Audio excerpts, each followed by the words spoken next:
अरे मैं तुम्हारी आंखन में सुअर को वारे, तुम सुन क्यों ना रहे। मेरे गांव के भी 8 और 4 5 6 लोग हैं।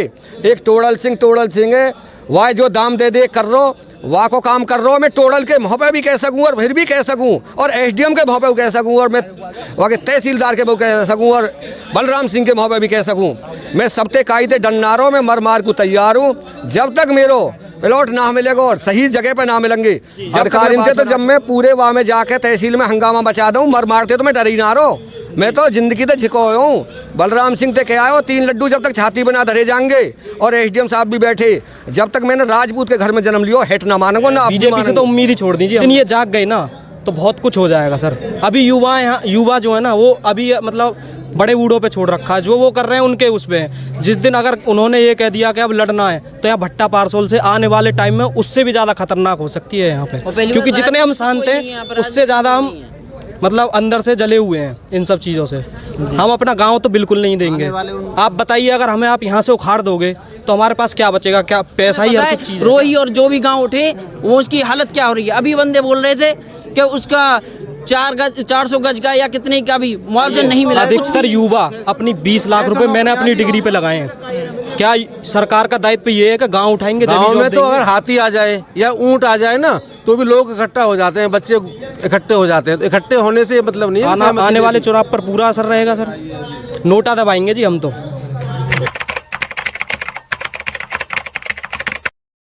जी बाबा, क्या नाम है आपका? मेरा नाम होशियार सिंह है। मैं जोगिंदर सिंह का लड़का हूँ। हम दोनों भाई ने कोई प्लॉटन को संशोधन ना हो, पहले भी प्लॉटन को जो संशोधन हो वो भी हमारे भाई पे थे। प्लॉट छिनवा लिए गए और औरन ने दे दिए, और अब हमें धौंसते गड्ढे में को देने की जोर कर रहे हैं, और मुँह तो दियो ही ना है। आपको एक भी प्लॉट नहीं मिला? हमें प्लॉट दिए है 240 मीटर, 2 मेरे लड़का ने, एक मुँह दियो, और मेरी 2 तो भैंस पहले जेसीबी से चमका के इनने मार दें। एक अब ओछी व्यापारी है, 1 तोले दूध नहीं है वहाँ के नीचे। 20 ढोरे मुँह पे, तमाम मेरे ढोर बिक गए।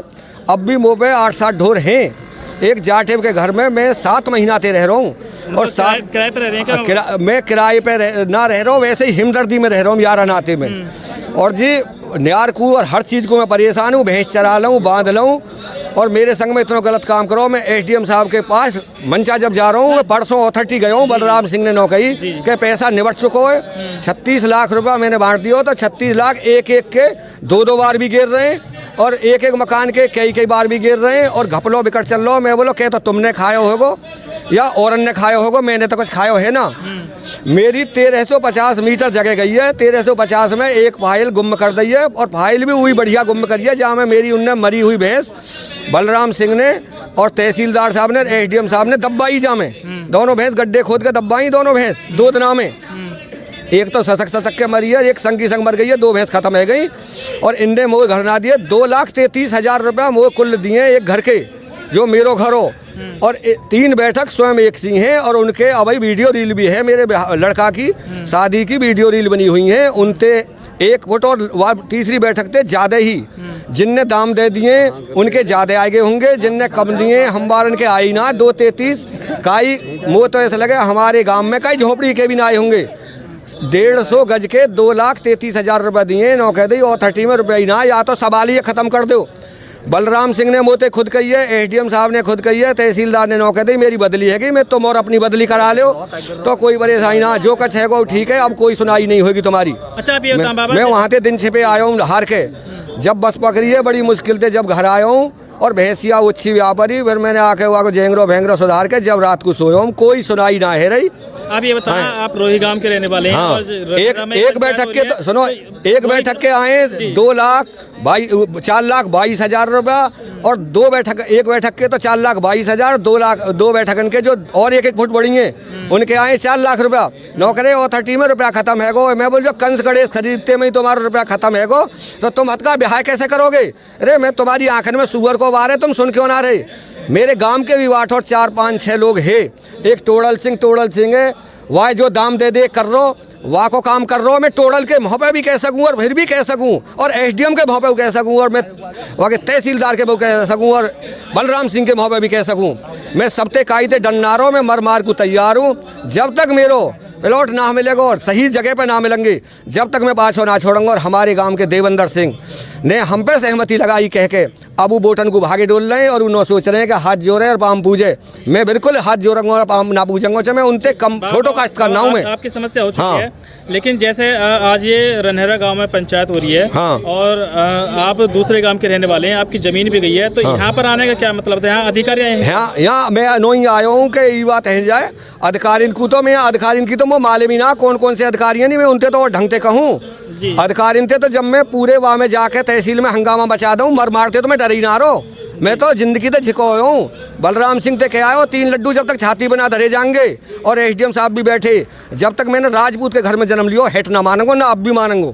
मैं मशीन नहीं चलत ना मैं रोही गांव को ये रनहेरा पहलो मेरो ही गाँव हो। रनहरा गांव वालों को क्या संदेश देना चाह रहे हैं? जैसे आपने अभी हाँ जैसे तुम्हारे संग में हो ऐसे ही मेरे, जैसे मेरे संग में है सो ऐसे ही तुम्हारे संग में होगो। 4 से दलाल पकड़ लेंगे और तुम लूटेंगे और ये ऐसे ही लूटेंगे। और मैंने कह दी मैं हर जगह पाऊंगा आगे ये किसान की। वो हमने देखा है जो पिछले गांव में स्थापित हुए हैं वो लोग आज भी झोंपड़ियों आज भी परेशान है। भैंस थी, भैंस भी उन्होंने बेच दी। हम ना चाहे बिल्कुल गांव देना तो चाहे ही ना आए हम काई भी कीमत पे। अगर मुआवजे के दर बढ़ा दी जाए तो बिल्कुल ना दें। 2 की जगह 4 गुना कर दें तो 10 गुना कर दे तो अभी गांव में ना उठन दे हम तो। मतलब गांव यही रहना चाहेंगे बस हम तो यार अपनी जन्मभूमि पे खुश हैं। जो गांव के आसपास की जमीन है, जो जमीन है गांव के आसपास की, हम जैसा तो कट्टर जो गांव के आसपास की जमीन है क्या उसे देना चाह रहे हैं? 10% हम तो जमीन हम ना दें को तो सीधी सी बात है। हम जब कचरे कोई ना हम भीख मांगेंगे वहाँ जाके क्या करेंगे बताओ? ना जमीन के बदले मुआवजा तो मिल रहा है ना आप लोगों को? कितनों मिल लो मुआवजा? पिछले बार कितनों दे दियो? पिछले बार जो दियो कहा पिछले साल। अगर उचित मुआवजा मिलता है तो जमीन दे देंगे। उचित मुआवजा कितना समझो आप? सर्किलेट 2013 के बाद में कोई बढ़ाना है वो सर्किलेट बढ़ना चाहिए, उस पर ब्याज बढ़नी चाहिए, उसके बाद 4 गुना करके ग्रामीण का दे दें। जैसे पिछले गाँव को 2 गुना दे रहे हैं ये लोग, तो उसका आप 4 गुना मांग रहे हैं? उसका 4 गुना मांग रहे हैं। इन लोगों का जो कहना है प्रशासनिक अधिकारियों को ये कहना है कि जो शहरी क्षेत्र में 2 गुना मिलेगा, जो ग्रामीण क्षेत्र में 4 गुना मिलेगा। लेकिन लोगों का आरोप है कि अभी ये ग्रामीण क्षेत्र है और इसे शहरी क्षेत्र के ऊपर दे रहे हैं। तो अगर इसे ग्रामीण क्षेत्र के हिसाब से मुआवजा दें तो सहमत हो जाएंगे क्या लोग? ग्रामीण क्षेत्र का 4 गुना दे दें पर सर्किलेट बढ़ाते हैं उसका तो सहमत हो जाएंगे। सहमत हो जाएंगे। हाँ। तो जमीन के लिए सहमत है, गाँव को विस्थापित जमीन के लिए वो भी उचित मुआवजा मिलेगा तब जमीन देंगे, नहीं वरना ना देंगे। अच्छा, जैसे आप युवा हैं तो उसके हिसाब से मैं एक सवाल और करना चाहूँगा। जिस तरह से गांव में ये इस तरह से जो लोगों में चहल पहल बढ़ चुकी है मुआवजे को लेकर, या फिर जो कुछ गांव उठ चुके हैं उनमें भी चहल पहल है, वो लोग भी काफ़ी नाराज दिख रहे हैं। तो आने वाले चुनाव पर क्या इसका कुछ असर पड़ सकता है? चुनाव तो आप बताइए कि हमारे 12 गाँव उजड़ेंगे, जो जिसका घर बिगड़ जाता है क्या वो वोट दे देगा? उजड़ ही तो रहे हैं आप। बहुत हमारे 6 गाँव पड़ोसी गांव 6 उजड़ गए वहाँ से, वो विस्थापित कर दिए गए। वो आज तक परेशान है, पिन्नी डाल कर रह रहे हैं, ठंड में रह रहे हैं, बारिश में रह रहे हैं। तो जो परेशान है वो कैसे दे देगा? अच्छा, वो जो 6 गांव विस्थापित हुए हैं, इसके अलावा जैसे आपका रनहरा गांव आया, तो इसके साथ और कितने गांव है जो विस्थापन की बात चल रही है? 4-5 है। 4-5 है। वो रनेरा है, कुरैम है, नंगला झानू है, हुकम सिंह का नंगला है। उनकी हालत ना होने चाह रही है विस्थापित। तो चुनाव पे क्या असर पड़ेगा इस बात का? चुनाव पे जो पूरा असर पड़ेगा। अभी राकेश टिकैत ने धरना दिया, जो सारे कानून 3 कानून वापस लिए, इसीलिए तो वापस लिए।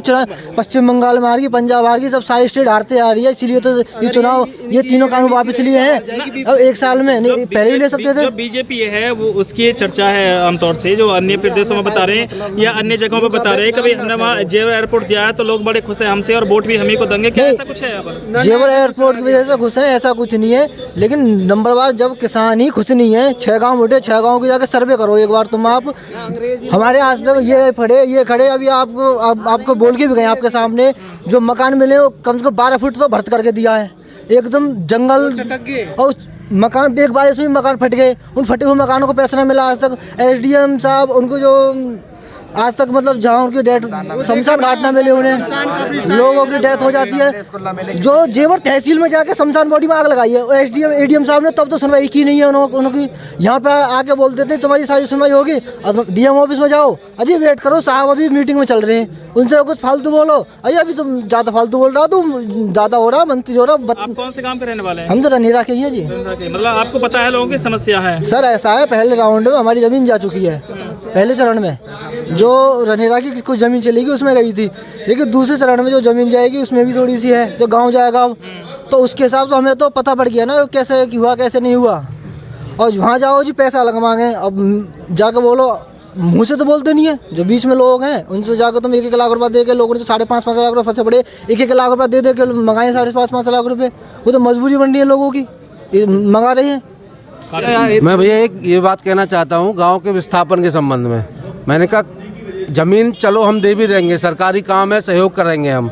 ज़मीन भी जब देंगे जब मुआवजा हमें सर्किल रेट का 4 गुना मिलेगा, क्योंकि आप कैमरा घुमा कहीं देख लो, कहीं से शहरी क्षेत्र नहीं है, शहरी क्षेत्र का मुआवजा दे रहे हैं। प्राधिकरण के लोगों पर जो आरोप लगा है पहले से वो ये लगा है कि जहाँ भी इन्होंने जमीन का अधिग्रहण किया है वहाँ पर पहले ही प्रधानी खत्म कर दी है और ये घोषित कर दिया भी ये शहरी प्रधानी खत्म करने से क्षेत्र शहर कैसे बन गया इस बात को बता दो। चलो प्रधानी खत्म तो कागजों में हो गई ना। प्राधिकरण का कोई भी काम गाँव में हो रहा हो, गांव की कोई भी प्राधिकरण कोई भी सुविधा गांव में दे रहा हो, जो भी गांव प्राधिकरण में आए तो कोई बता दे आके, आप किसी से पूछ लो जाके प्राधिकरण की एक सुविधा मिली हो तो। ये केवल मुआवजा कम देने के लिए प्राधिकरण में कर दिए गए गांव। ये प्री प्लानिंग थी इनकी बहुत पहले से। शहरी घोषित कर दिया जी। और रही बात गाँव की, तो भैया गाँव ये ईंट गारे के दीवारों के खड़े हुए वो नहीं है।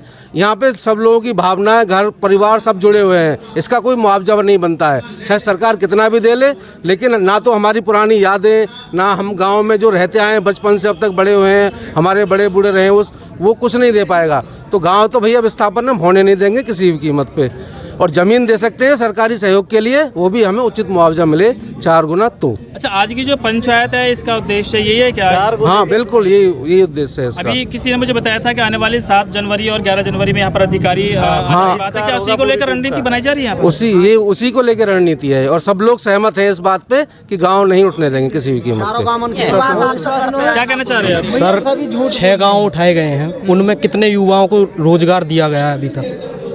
आप सर्वे करते होगे तो ज्यादातर लोगों ने आप एक बात बताइए, अधिकतर युवा अपनी 20 लाख रुपए मैंने अपनी डिग्री पे लगाए हैं। क्या सरकार का दायित्व ये है कि गांव उठाएंगे जब ही जॉब देंगे?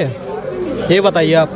क्या हमारा मतलब जो प्रशासन के लोगों की बात है वो ये है कि जब एयरपोर्ट बनेगा इसमें जो भी वैकेंसी होगी तो जिन लोगों की जमीन गई है उन लोगों को रोजगार मिलेगा। कहीं लिखित में है, कहीं लिखित में है वो तो आप लोगों को पता होगा ना। हमें क्या पता, वो ही तो है। कुछ भी चीज़ ये क्लियर नहीं कर रहे हैं, कुछ भी चीज़ ये नहीं बता रहे कि क्या देंगे क्या नहीं देंगे।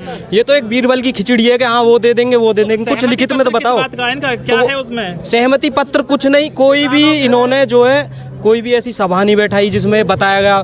बहुत सारे लोग यहाँ अनपढ़ हैं, किसी को कुछ नहीं पता ये क्या दे रहे हैं क्या नहीं दे रहे। बस ये है कि बस सहमति दे दो। अच्छा, चर्चाएं तो ये भी हैं जब ये प्रशासन के लोग आते हैं यहाँ पर और भीड़ दिखती है तो ये एक माहौल बनता है। भाई ये कहते हैं कि भाई जो काफ़ी लोग हमारे इसमें पंचायत में है, हमारी मीटिंग में है और ये सभी लोग सहमत हैं। देखिए ऊँट भी आता है ना तो भी लोग इकट्ठा हो जाते हैं।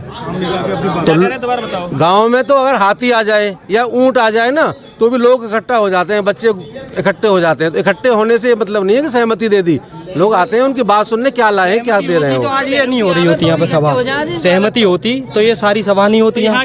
आपके गांव के लोग हैं गांव और पास के गांव के लोग भी हैं, मतलब सभी गांव के लोग हैं यहाँ। और मैं तो कह रहा हूँ कोई गांव तो हम देंगे ही नहीं। गांव देने का मतलब है अपनी भावनाएं देनी। हम एक दूसरे को जानते हैं, अगर हमें कोई ज़रूरत पड़ती है पूरा गांव हमारे साथ होता है। जब हम बिछड़ जाएंगे तो कहाँ जाएंगे, कौन आएगा हमारे साथ?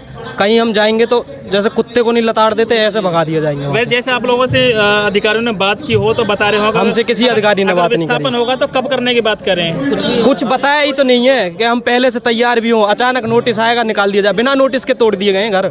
आपको पता है, आप सर्वे करते होगे, बिना नोटिस के इन्होंने घर तोड़े हैं, बिना किसी मतलब किसी को बताए जो मन कर रहा है वो कर रही है। अब ये जो सरकार है किसी युवा की नहीं सुन रही। आने वाले चुनाव पर क्या असर देखिए, आने वाले चुनाव पर पूरा असर रहेगा सर। नोटा दबाएंगे जी हम तो। मतलब जैसे बीजेपी सरकार है, बीजेपी से तो उम्मीद ही छोड़ दीजिए हमने, जब से ये हुआ है ना। बीजेपी की से अगर उम्मीद छोड़ देंगे लोग तो फिर और किसी पार्टी के सहारा ले सकते हैं या कोई है ही नहीं। बीजेपी को फायदा इस बात का मिल रहा है, कोई अपोजिशन में नहीं है। आज की डेट में बीजेपी को किस चीज़ से फायदा है? कोई अपोजिशन है ही नहीं। इस तरह से बहुत सारी किसान यूनियन बनी हुई है और भी अन्य पार्टी, राजनीतिक पार्टियां, क्या देखिए बीच में आते हैं कोई ना आता? देखिए, किसान यूनियन से मुझे नहीं पता, हमारे यहाँ सब किसान हैं। और जिस दिन ये जाग गए ना तो बहुत कुछ हो जाएगा सर। अभी युवा जो है ना वो अभी मतलब बड़े बूढ़ों पे छोड़ रखा है। जो वो कर रहे हैं उनके उस पे। जिस दिन अगर उन्होंने ये कह दिया कि अब लड़ना है तो यहाँ भट्टा पारसोल से आने वाले टाइम में उससे भी ज़्यादा खतरनाक हो सकती है यहाँ पे। क्योंकि जितने हम शांत हैं उससे ज़्यादा हम मतलब अंदर से जले हुए हैं इन सब चीज़ों से। हम अपना गांव तो बिल्कुल नहीं देंगे। आप बताइए, अगर हमें आप यहाँ से उखाड़ दोगे तो हमारे पास क्या बचेगा? क्या पैसा ही हर कुछ चीज़ है क्या?